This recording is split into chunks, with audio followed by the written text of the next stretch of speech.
Hello, guys, and welcome back to Unrestricted Sports. Today we are covering the American League weekly update that we do. National. Obviously, Or wait, no. Jeez, dude. I keep no, messing this up. yeah. Thanks, Nolan. All right, 3, 2, 1.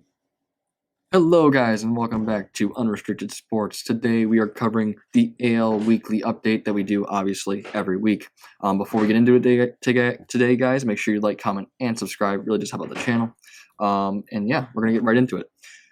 So to start off, we're going to be covering the East of the American League, where there's something a little interesting going on. So the Yankees are obviously leading the division at 9-4, followed by Baltimore and Tampa Bay at 6-7, Boston at 5-8, and Toronto at 4-7. Now, obviously, Boston is the most intriguing of these because they're 5-8, and I don't think anyone could have expected that. The only thing I can say is that I believe this has to do with the fact that they've had to play the Yankees, and they've lost every single game they've played against the Yankees. They split the series with the Mets 2-2, and they lost the series against Baltimore. Their only wins that they have right now are one against Tampa Bay, one against Toronto, and one against Baltimore, as well as two from the Mets. And I would expect, I can see them maybe splitting the series with the Yankees. I did not see them getting swept by the Yankees. I didn't see them splitting the series with Tampa Bay. I didn't see them splitting the series, especially not splitting the series with the Nets. And I'm kind of confused as to what is going wrong with this team right now. I mean, they're fifth in batting average. But beyond that, the only thing that they really have going for them is their slugging percentage at 11th and their home runs at 13th, which is tied with the Tigers. But keep in mind, the Tigers have had 4 games off because the Cardinals had an outbreak. So the Tigers' stats are a little bit skewed here. So they're tied with a team that hasn't played in 4 games that was leading the league in home runs. So I'm not sure what's going on with Boston, really, because their roster is mostly, what you consider to be a impact roster. I have to wonder if this is purely just the fact that Mookie Betts, he was really just that impactful for this team. Because that's the only thing that really was significant about what they lost this offseason. Yeah, I really can't. This is one of those puzzles that I can't really solve. I don't know what the problem is in Boston. I would imagine they would figure it out, seeing that they split with the Mets. I can't imagine. I can't imagine that Boston would split with the Mets in really any other series that they would play against them. Yeah. The only other note coming out of the East is that Aaron Judge was the AL Player of the Week. Obviously, been keeping up with him. He has been absolutely going off with his home running hitting, which has contributed to them being first in the league for home runs with 24, first in slugging percentage with a 481, and their batting average being a 257, as well as their on-base percentage being a 335. And they are ninth in runs with 65. So obviously the Yankees are being the classic Yankees and are absolutely destroying opposing bullpens. They're on a little bit of a slow. They've had quite a slow week actually. They're kind of on a little bit of a losing streak now. They lost to the Phillies twice. Their last 2 games, and the Rays. Their last 2 games, yes, they did lose against Philadelphia and then Tampa Bay. However, it should be noted that each game they lost was only by a single run. So it's not like these games weren't close. I think it was probably just a matter of bad timing on certain plays, mix of that. And that happens at times in baseball. Sometimes you just don't have the right timing down. So I think that the Yankees are going to bounce back nicely from this. They are going to continue to play the Tampa Bay Devil Rays for the next 3 days. Actually, they're playing a doubleheader against Tampa Bay tomorrow, and they are playing again on the 9th. They then go on to face Atlanta, obviously a very good team right now, and they're playing Boston, who we just covered, not doing so hot. So maybe Boston will bounce back there, but we will see. Moving on to the Central Division, we have quite an interesting scenario going on here because Detroit was right up there in terms of how many home runs were as first place for home runs hitting, slugging percentage. Obviously, they were doing very well, and I was very excited for that. I think the Tigers' stats have been greatly harmed by their time they had off, so their stats don't look as impressive as they would have been had they been able to play the Cardinals. Obviously, the Cardinals are still on lockdown. But I will break down the Central before I get into any of that. Minnesota is 10-4.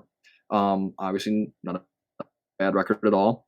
Followed by the White Sox at 8-6 and Detroit at 6-5. Now, Detroit has played obviously quite a few less games than these teams, and they get to play the Pirates for the next few days. Obviously, tonight the Tigers won that game 17-13 in a 11-inning basically a boxing match. And people are going to say, well, that proves that the Tigers aren't legitimate. They barely beat the Pirates. Well, I would like to point out that the Tigers were very hot going into what would have been the Cardinals series, and then they were shut down and they had to wait because the Cardinals obviously had their outbreak. I don't think you can blame Detroit for coming out the gate slow today, but if you watch the game, obviously Detroit was slow at the beginning, but that's probably because of the 4-day rust. They didn't have any games to play. They lost their game form. But as they got later into the game, that's when the Tigers really started ramping up their hitting. And so I can't blame them for that. I probably would be just as rusty if I was batting every day, and then all of a sudden, I'm shut down for 4 or 5 days. So I can't blame them for that. I think that the Central Division could easily yield 3 playoff teams this year with the expanded playoff format. And I think that the Tigers are still in contention for first place in the Central, along with the White Sox and Minnesota. I think that is very probable, and I think that those 3 teams are really going to be fighting it out throughout the rest of the season. Only other team of note in the Central is the Indians at 8-7. They are half a game behind the White Sox, and they are behind Detroit because they have the tiebreaker. And like I said there, Cleveland probably will also be competing, but I think that the Tigers will probably beat them out. It's very interesting for me for the Central because I'm not sure who the 3 teams will be, but I know that there's 4 teams capable of doing it. So that's kind of the interesting part there. And then lastly, we have the West. Or unless, Nolan, do you have anything to add on Central Division? I know you didn't really say very much there. No, not really. I mean, you pretty much covered everything that was of note. One thing I will add though is how much the White Sox just kind of picked it up from what for us we called week 1 to now. They've really turned it around. Their hitting is much better. They're first in batting average now. And they really just kind of picked it up overall. I expected them to place top 3 in their division, and they're on pace to do that. And like you said, I could see one of at least two of these teams in this division to make the playoffs. I'd be shocked if only one of them did. Yeah. But I would expect the Sox to be one of those teams. And the reason I say that is because there's only one division that has more than one team with an above 500 record, and that is the Central Division. Yeah. Minnesota at 10-4, Chicago White Sox at 8-6, Detroit at 6-5, and Cleveland at 8-7. Every other division only has one team above 500. The Yankees at 9-4, and the Oakland A's at 9-4. Houston is 6-6. They're at 500, but in this playoff, they might not make the playoffs because if this many teams come out of the Central, well, obviously Houston is out of luck. But with that being said, we are going to move on to the West. And obviously, like I just said, Oakland is 9-4. And I think that they look pretty good to me. I mean, obviously their stats, batting average isn't great. But their earned runs allowed is very high. That are actually not very high. It's very low, but you know what I mean. They're ranked 5th in the league, and their WHIP is 6. So they're obviously making up for what they're not making in runs with their stellar pitching performances. Now, will that hold up in playoffs? It depends. It really does depend on who they come up against and, who has the hot hand. But with that being said, they're clearly doing something right here because they've been able to beat the Astros a number of times this season. They beat them just tonight, or, well, I guess last night now that we're recording this. And I expect that to continue because the off-speed pitches have really obviously been affecting the Astros this season, and they have not adapted well. The Astros' big three are still hitting abysmally compared to what they were when the spying scandal was occurring with the sign stealing. But despite that, they are still 6-6, so they are still doing something right.